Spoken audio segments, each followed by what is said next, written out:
Beauty professionals are consistently evolving their craft, staying ahead of the trends to meet their clients' needs inside the salon. But in today's digital world, we can reach more clients if we dare to pivot and redefine what business looks like outside of the salon using our skills and expertise. Professional reinvention isn't just an option, it's becoming the essential skill of our time. Hey guys, welcome to the Whole Beauty Wellness Podcast. I'm your host, LaQuinta, and on this podcast, we explore strategies for beauty professionals to grow your business, to increase your income inside and outside the salon, creating time for what matters most. So on today's episode, we're diving into a topic that resonates with so many of us in this ever-changing professional landscape: how to reinvent yourself professionally. Whether you're feeling stuck in your current role, wanting to pivot to an entirely new industry, or simply seeking more meaning in your work life, this episode is for you. We'll explore practical strategies and actionable steps to help you navigate your professional transformation. Remember back in the days when your parents and your grandparents would stay on a job for like 30 years? We can't say for sure if they were happy or not. I truly believe they feared the unknown and they were just comfortable in their positions. Also, financial stability. They value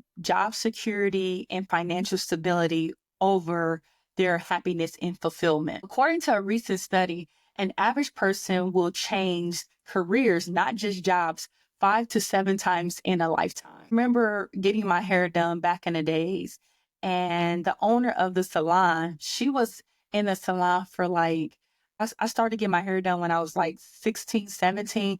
I remember the owner, her name was Miss Donna. That's her name, Miss Donna. She was like old school, doing hair, doing the roller sets, doing the relaxers and all that. And I'm not sure if she was happy, but she was just a businesswoman. I would love to sit down and talk to a old school salon owner to see, did they have dreams or ambitions to do anything else, or is this what they were called to do and they did it?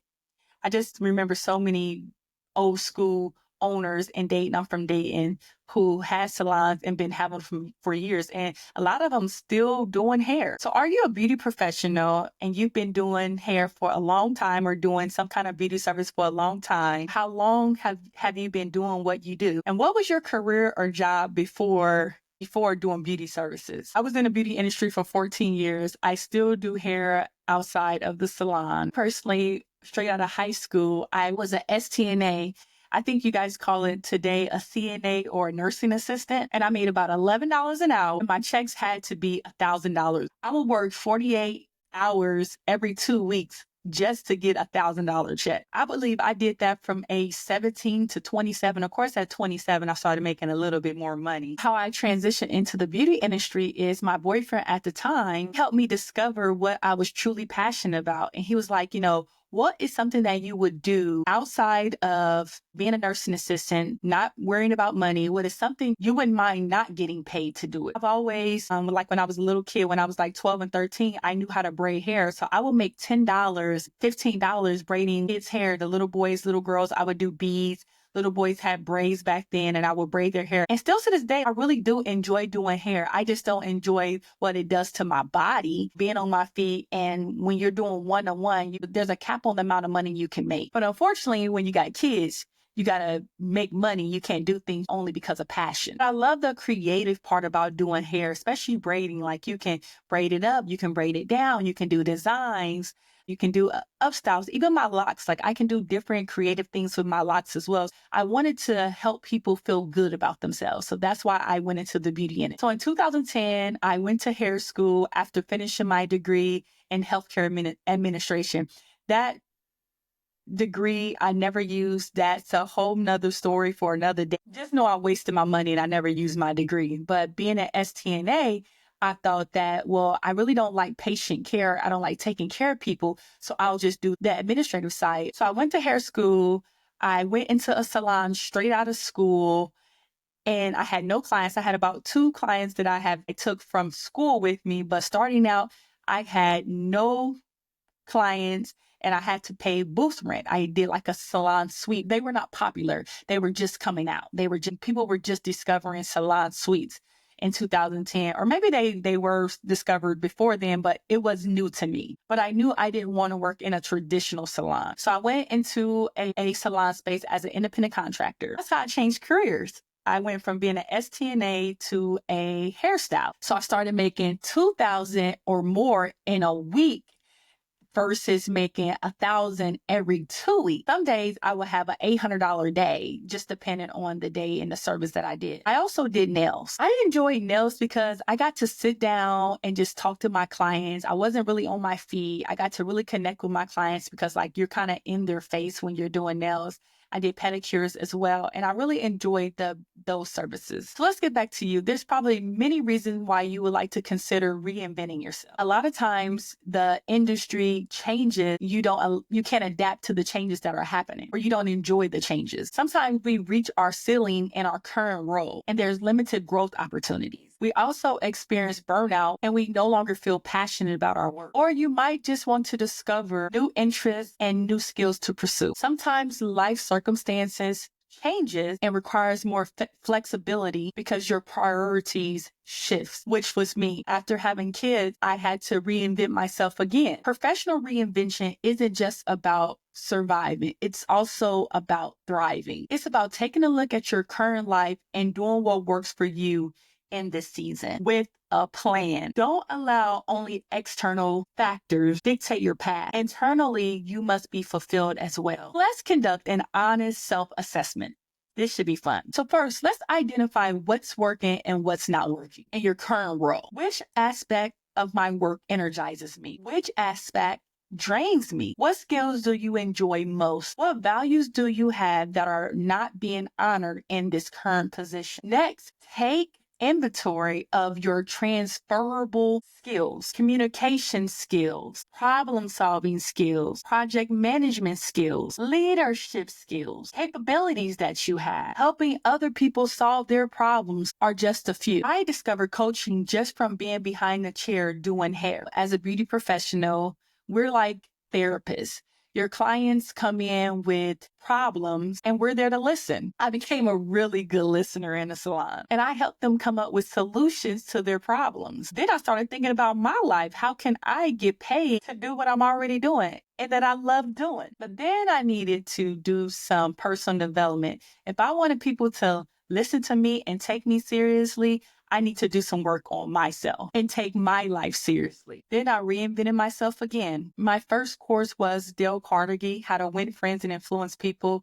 It was an in-class group, which was so scary when I was putting myself out there and I had to get up and do these speeches in front of a group of people. When I say I was terrified, and I still get nervous speaking in front of groups of people. I also get nervous in front of this camera too. And by the way, it's only me and the camera. I wanted to learn how to lead people. That started in 2018, my personal growth journey, which is who you see showing up today. I invested in my growth and who I wanted to become. What are some non-negotiable things that you cannot ignore when taking the next step? It can be salary requirements, your prices. That's really hard in the beauty industry, increasing your prices. Wendy mentioned in the last episode that it should be a standard for beauty professionals to give themselves a raise every year. Make it normal. Work-life balance, purpose, and meaningful requirements. Be intentional about your next move. Let's explore new possibilities. Research, very important.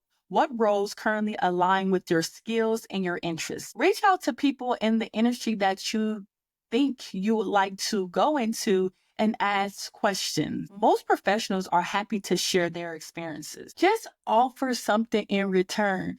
Don't be that person that just take. Offer to pay for their dinner. Send them a gift card in the mail. If you want to attract amazing people, you have to be willing to give something. You can test the water by just volunteering in your area of interest. Internships. You could take a side job or side project. Shadow someone.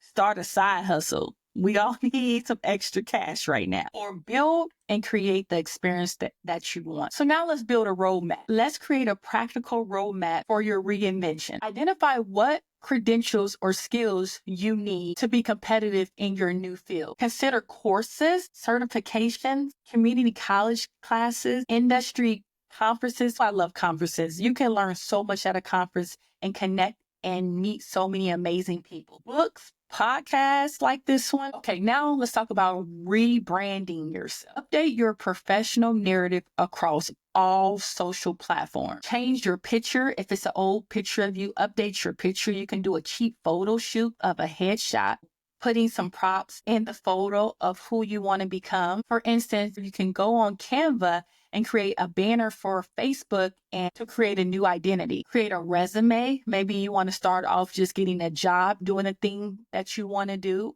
Get a LinkedIn, put your new credentials on LinkedIn. You can create a professional website.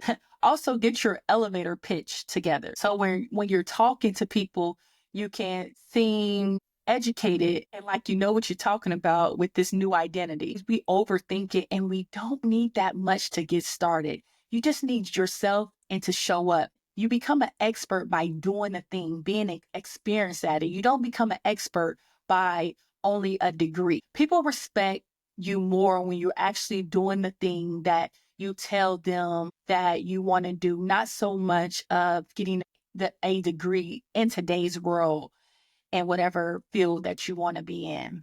Now, a doctor, you don't want to be working on someone's brain if you don't have the education behind it. And then again, I would prefer the doctor who's been doing it, who's done it a million and one times than the doctor who just went to school and just learned the information to work on my brain.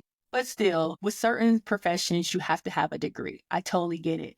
A lot of times you don't have to have a degree. You just need experience and expertise. But there are careers where you do need a degree. You do need a certification. Now let's talk about creating a financial transition plan. When I was transitioning from a nursing assistant to be a hairstylist, I had to make at least what I was making as an STNA before becoming a full-time hairstylist. Build an emergency fund before transitioning into your new career. Consider taking a step back while you're transitioning from eating out and spending money just so that you can have that cushion. Unnecessary spending will only keep you stuck. This determines if you can make a gradual transition while maintaining some income, or you can just go cold turkey. But if you have the money and you have the security, this gives you the flexibility to just go all in. So let's talk about overcoming obstacles because they will come. So let's address some challenges that you may face. Feeling like you don't belong, that you're not good enough, or you're not qualified. Do you really think I think I'm good at these videos or these recordings? I actually hate hearing my voice. But if I focus on the things that I was not good at, that I'm not good at, then I will never put myself out here to get started. My inner voice tells me,